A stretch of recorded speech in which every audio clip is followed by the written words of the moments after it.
بسم الله والحمد لله والصلاة والسلام على رسول الله صلى الله عليه وسلم وعلى آله وصحبه ومن والاه. أما بعد، السلام عليكم ورحمة الله تعالى وبركاته. وبلغون كأننا يروق بابدو كيستي والنيمو ولي دبنو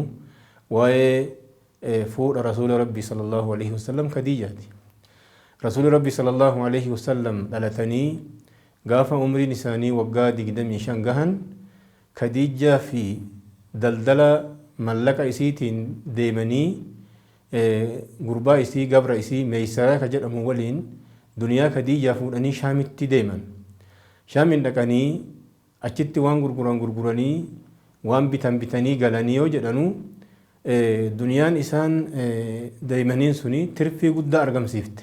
Waan biyyi hin fidan jecha Rasuul Rabbi sallallahu alaihi wasallam. Akkasuma meeysaraalleen qissaa Rasuul Rabbi waan agartee karaa kanatti isaan irratti argamu hunda fidee Khadiijatti hime. Khadiijaa yoo tanaan dura achi dura agartee nama hedduutu isii fuudhe, nama haga lamaattu fuudhe. Lachinuu irraa du'an. Eegasanii gugurdaan Qureeshaa itti dhufee si fuunaa jedhanii fuudhaaf agartee itti dubbatan. Nama hundaayyuu hin didde. Maaliif jennaan sifa barbaaddu keessatti waan hin argataniif jecha. Eegasanii Rasuul Rabbii haala kanaan Shaamiin dhaqanii duniyaa isiitiin daldalanii deebi'anii jennaan waan barbaaddu san isaan keessatti waan argiteef jecha Rasuul Rabbiititti ergitee fuudha barbaaddaa jetteen. Fuudha barbaaddaa jennaan hin barbaada'ee namni agartee ani odoo argadhe maaliin fuudhaa ani uummata akka qabeenya hin qabu jennaan qabeenya miti ati fuudhuma barbaaddaa jedhii gaafadhu jettee nama itti ergite. Ayitee gaafatee namni isiin itti ergite suni. Eegasanii barbaadaa jennaan dheen barbaadaa jedhee Rasuul Rabbi sallallahu alaihi wasallam walii galanii achi boodaan abbeerota isaanii Abdul Muttalib Abi Xaalib abbeeronni isaanii Banii Haashim hundi dhaqanii ganda agartee warra Khadiijaa beera Khadiijaa bira dhaqanii dubbatan.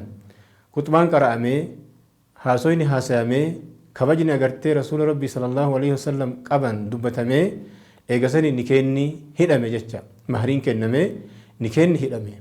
Eegasanii Rasuul Rabbi sallallahu alaihi wasallam isii irratti odoo hin fuudhin isiin agartee addunyaa tanarraa deemnaan achi boodaan biraa fuudhan jecha.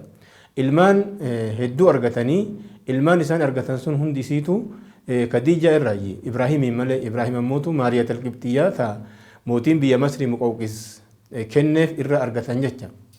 Ijoolleen isaanii nama 7, dhiirri nama 3, dubarri nama 4. Akka tartiiba dhaloota isaaniititti tokkoffaan Qaasimii Abul Qaasim jedhamanii kunyaa isaan yaamamanii, lammaffaan Zaynabaadha, sadaffaan Ummu Kulsuum, afraffaan Ruqayya, shanaffaan Faaximaa, jahaffaan Abdallaa, torbeessoon Ibraahim alayhi salaam. Ibraahimii agartee Rabbiin agartee rahmata isa haa godhu. Kanaaf Ibraahimii fi ijoolleen isaanii tadhiiraa daa'imummaa irratti duute.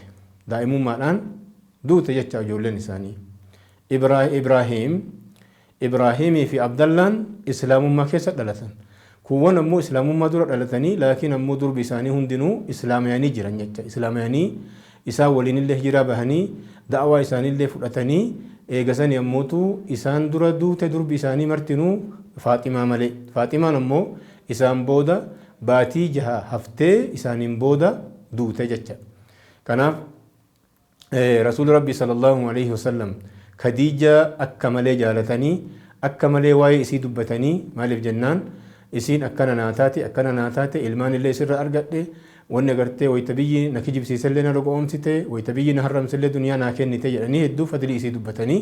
Kanaaf insha Allah warra siiraa isaanii babbareedduu tana dhageeffatee warra ittiin gammadee ajrii ittiin argatu Rabbiin nu haa taasisu. Haazaa wa sallallahu wasallam wa baraka ala nabiyyina Muhammad وعلى آله وصحبه أجمعين. والسلام عليكم ورحمة الله وبركاته.